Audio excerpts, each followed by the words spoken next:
February 2026 ஆண்டின் பொதுக்காலம் 4ஆம் வாரத்தின் சனிக்கிழமையின் நற்செய்தி வாசகம். மார்க் எழுதிய தூய நற்செய்தியிலிருந்து வாசகம்.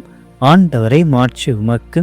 அதிகாரம் 6, இறை வசனங்கள் 30-34 முடிய. அக்காலத்தில் திருத்துதர்கள் இயேசுவிடம் வந்து கூடி தாங்கள் செய்தவை கற்பித்தவை எல்லாம் அவருக்கு தெரிவித்தார்கள். அவர் அவர்களிடம், நீங்கள் பாலை நிலத்தில் உள்ள தனிமையான ஒரு இடத்திற்கு சென்று சற்று ஓய்வெடுங்கள் என்றார். ஏனெனில் பலர் வருவதும் போவதுமாய் இருந்ததினால் உண்பதற்கூட அவர்களுக்கு நேரம் கிடைக்கவில்லை. அவ்வாறு அவர்கள் படகேறி பாலை நிலத்தில் உள்ள தனிமையான ஒரு இடத்திற்கு சென்றார்கள். அவர்கள் புறப்பட்டு போவதை மக்கள் பார்த்தார்கள். பலர் அவர்களை என்ன என்று தெரிந்து கொண்டு எல்லா நகர்களிலிருந்தும் கால்நடையாகவே கூட்டமாய் ஓடி அவர்களுக்கு முன் அங்கு சேர்ந்தனர். அவர் கரையில் இறங்கிய பொழுது பெருந்திரளான மக்களை கண்டார். அவர்கள் ஆயரில்லா ஆடுகளைப் போல இருந்ததால் அவர்கள் மீது பரிவு கொண்டு அவர்களுக்கு பலவற்றை கற்பித்தார். ஆண்டவரின் அருள்வாக்கு. கிறிஸ்துவே உமக்கு புகழ்.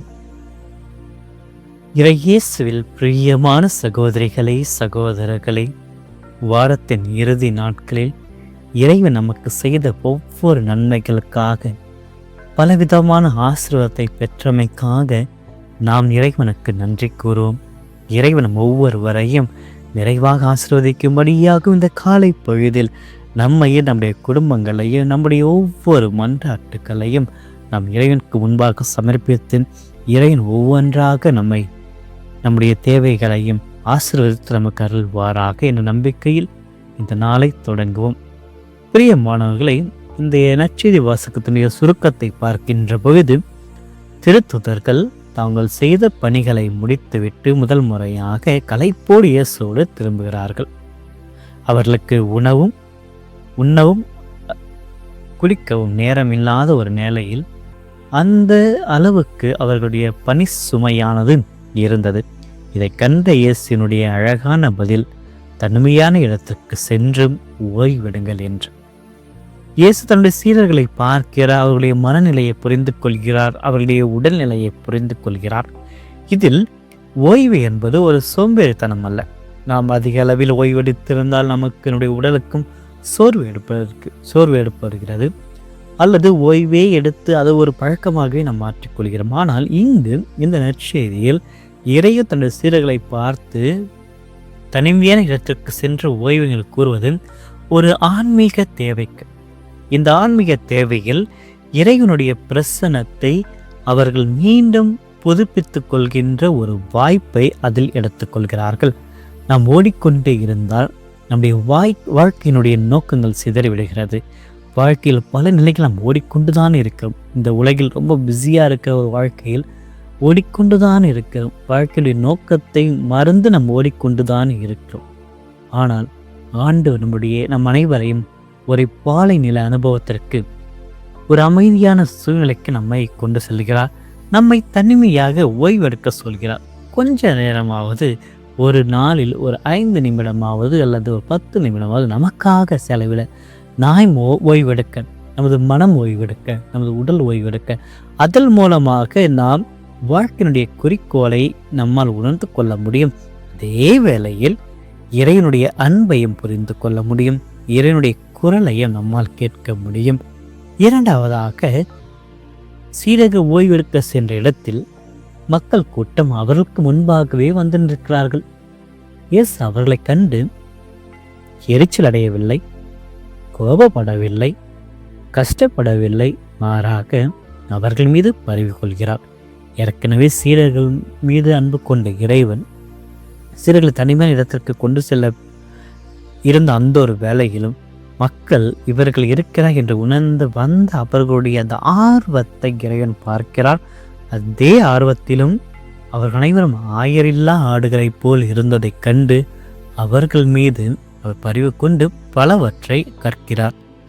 இதில் நாம் புரிந்து கொள்கின்ற உண்மை என்றால், ஆண்டவர் நம் அனைவரையும் செபத்திலும் அமைதியிலும் இறைவனை பெற்றுக்கொள்வதற்காக நாம் ஓய்வு எடுக்க வேண்டும் ஒரு புறத்தில். மற்றொரு புறத்தில் நாம் இறைவனை தேடி செல்ல வேண்டும். இந்த ஒரு ஆன்மீக வாழ்வு என்பது ஒரு மூச்சு விடுவதை போன்று உள் வாங்குதலும் வெளிவிடுதலும், அதாவது ஜெபத்திலும் அமைதியிலும் இறைவனுடைய அருளை நாம் உள் வாங்க வேண்டும்.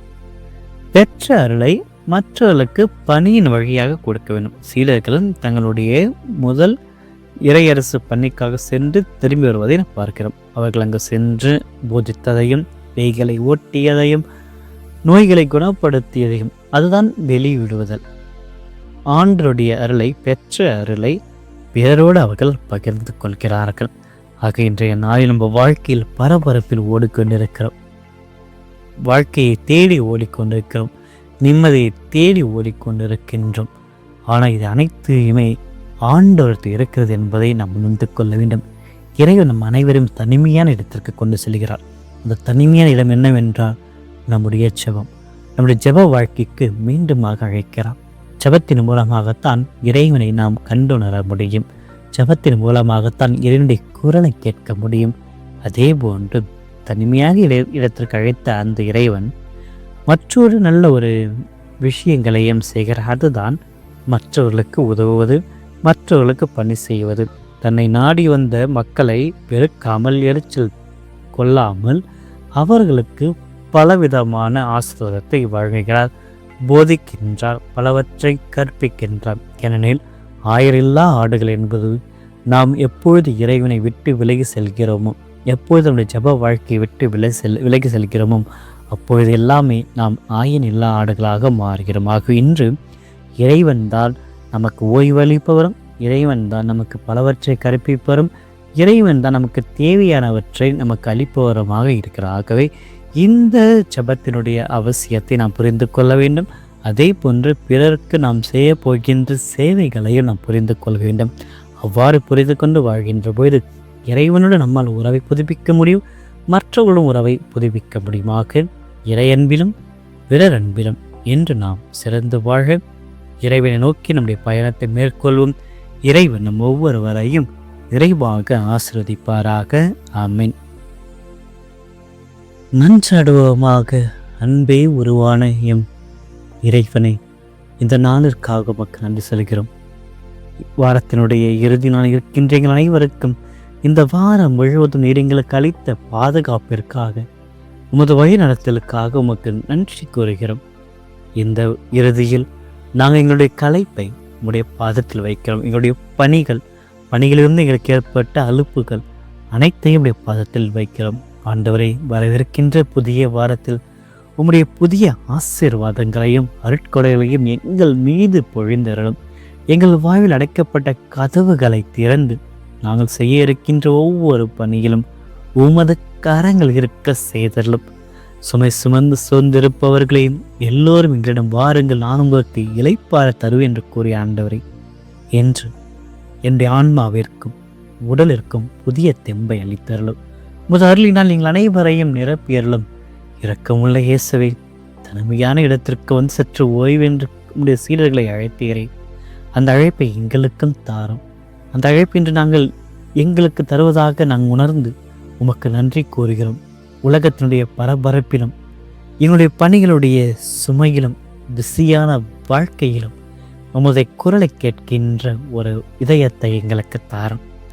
ஆண்டவரை, மக்கள் கூட்டத்தை கண்டு நீ பரிவு கொண்டதை போல எங்கள் வாழ்வில் சந்திக்கின்ற ஒவ்வொரு மனிதர்களிடம் அன்போடும் பொறுமையோடும் நடக்க எங்களுக்கு கற்றுத்தாரும். நாங்கள் வெறும் பணிகளில் மட்டும் கவனம் செலுத்தாமல் உம்முடைய இறையரசு பணிகளிலும் போதனைகளிலும் நிலைத்து நிற்கவும், ஆயிரில்லா ஆடுகளாய் தவிக்கின்ற ஒவ்வொரு பிள்ளைகளுக்கும் உமது அன்பை நாங்கள் பகிர்ந்தருள எங்களுக்கு அருளை தாரும்.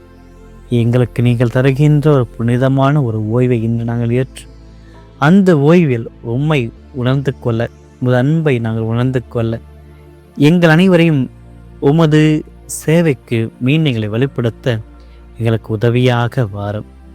அன்புள்ள இறைவா, நீர் எங்களுக்கு கொடுத்துள்ள இந்த புதிய அழகான நாளுக்கு உங்களுக்கு நன்றி கூறி, இன்று நாங்கள் எடுக்கப் போகின்ற ஒவ்வொரு முயற்சியிலும் உமது ஆசீர்வாதமாக இருக்கட்டும். செய்ய போகின்ற ஒவ்வொரு வேலையிலும், பேசுகின்ற ஒவ்வொரு வார்த்தைகளிலும் எங்களுடைய எண்ணங்கள் அனைத்தையும் உமக்கு உகந்தவையாக இருக்க அருள் புரியும். என் வழியில் வருகின்ற தடைகளை தகர்த்து வெற்றியை எங்களுக்கு தாரும். அன்னை மரியோடு இணைந்து ஜெபிக்கின்ற ஒவ்வொரு மன்றாட்டுக்களையும் அன்னையினுடைய பரிசத்தையும் பாசத்தையும் எங்களுக்கு நிறைவாக அளித்தரலாம். ஆண்டு நாங்கள் சந்திக்கின்ற ஒவ்வொரு நபரிடத்திலும் அன்போடும் பணியோடு நடக்க எங்களுக்கு ஆற்றலை தாரும். எந்த புதிய நாள் எங்களுக்கு மகிழ்ச்சியாகும், வளர்ச்சியை தருகின்றதாகவும் மன நிறைவாகவும் அமைய எல்லா கிருபையும் ஆசீர்வாதத்தையும் அளித்தல். ஆண்டவரின் எங்களை தீமையில் இருந்து பாதுகாத்தல் முதற்கரத்தால் எங்கள் ஒவ்வொருவரையும் தாங்கும். இந்த மன்றாட்டுக்களை எல்லாம் எங்கள் ஆண்டவராகிய இயேசு கிறிஸ்து வழியாகவே மன்றாடுகின்றோம். ஆமென். எல்லாம் இறைவன் தந்தை, மகன், தூய ஆவியார் ஒவ்வொருவரையும் நிறைவாக ஆசீர்வதிப்பாராக. ஆமென்.